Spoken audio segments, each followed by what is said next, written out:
Right. So we just, wrapping up a non-conference schedule. It was the toughest non-conference schedule in the history of Auburn basketball, and we lost one game at Duke in a close game. So very, very proud of our kids, and a lot of the games we played were on neutral sites and away from home, and so we demonstrated that we could win away from Neville, and so now we get ready to start, the toughest conference schedule in the history of college basketball. Like there's maybe never been a league like this, and it's going to want to be, the strong literally are going to be the only ones that are going to survive. Hungry, healthy, humble is the way to get through it. Matchups are going to matter. We're going to lose games, but we can't let a loss affect us the next time out. We got to beat. We got to be beat instead of beat ourselves.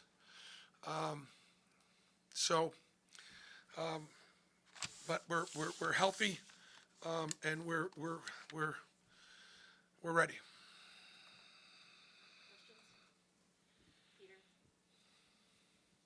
Bruce, you guys did a really good job on Abdi Bashir. Shot, I think, 4-15 from the field. What was kind of the game plan there, and what ended up working for you guys as the game went on? Well, first of all, our guys respected him. Second of all, we've got some pretty good individual defenders. We did have a game plan of doubling them a little bit. We didn't have to because of the percentage. If he had heated up, we worked this week on putting two on the ball and making him give it up at times. Again, Chad Baker is probably guarded him as well as he'll be guarded all year long. And I don't know whether Abdi said that, but if you asked him that question, if he got in front of the media, I think he would come close to giving that answer. We defensively do a lot of switching, but there were times Chad was able to really make it difficult for him to catch the ball. When, look, Chad Baker is a special player, and he impacts the games at both ends of the floor, offensively and defensively. And like Dylan Cardwell, who had his first double-double, you've got to be an incredibly unselfish basketball player to be able to give that much effort and energy on the defensive end. Chad usually does. He does. He usually does. And that makes him one of the things that makes him special. Unbelievable length, unbelievable instincts, unbelievable feel.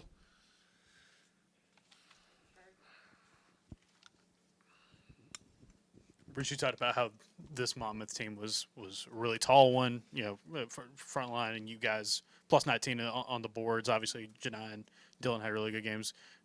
What was it? How important was it for you guys to have a game like this, knowing about the size y'all are going to have to face in SEC play? I think the difference is going to be this. I mean, they were long and they had length, but they weren't big like we're going to see in the SEC. Okay, so the physicality of what we're about to enter is. It's like playing Houston and Iowa State. Probably like Houston and Iowa State would be the two teams that I would compare to our league. Big, strong, athletic, play hard, play defense. And so, we're down 18 to Iowa State and won at the buzzer against Houston, so. And that's what we're going to see every night.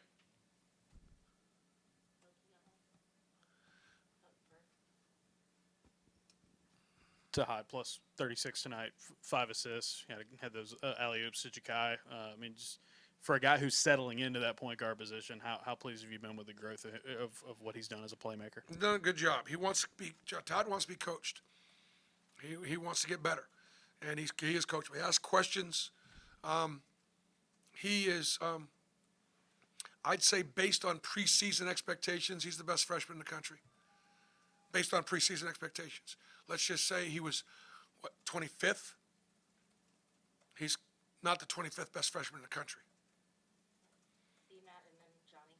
Bruce, Dylan's first double-double in 141st career game. What does it say about his work ethic and how much he's improved? Well, Dylan has had an amazing career. look up in the dictionary, Auburn man, Auburn basketball, there's a picture of Dylan Cardwell in it, right? That's just look it up, Google it. I'm not saying that we should be. And, you know, Dylan will be as good a teammate as any player I've ever coached. He's been a great leader. We've gotten good leadership on our team, and he can get better.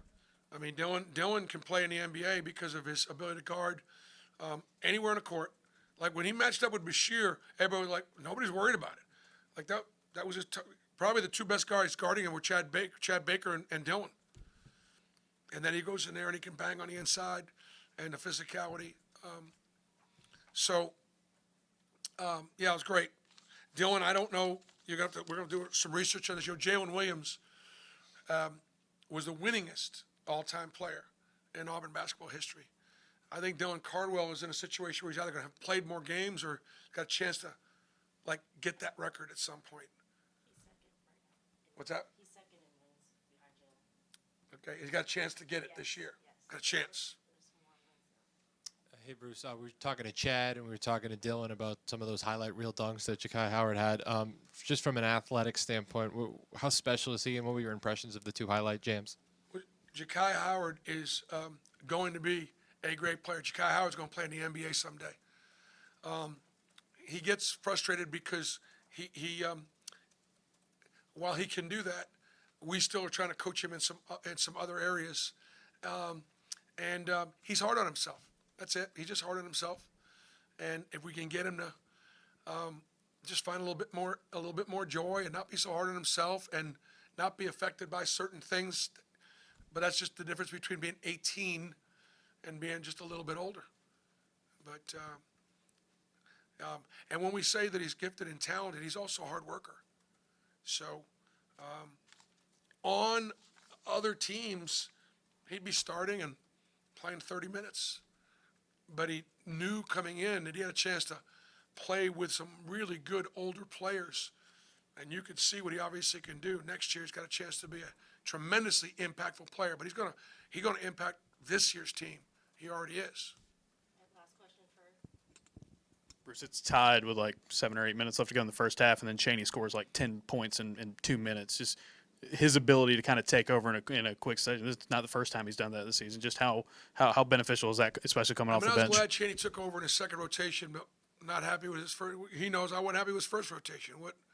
Why not take over in the first rotation? So he did great. Yeah, he came in, he played great. And I complimented him at halftime for really not having a very good first rotation and then coming back and playing great. Part of it is taking all this time off and, and things along those lines. Athletically, physically, I have high expectations, obviously, for Chaney. So when Chaney plays well, I'm not impressed because that's what I expect him to do. thanks, Coach. And Dylan had 100 wins today.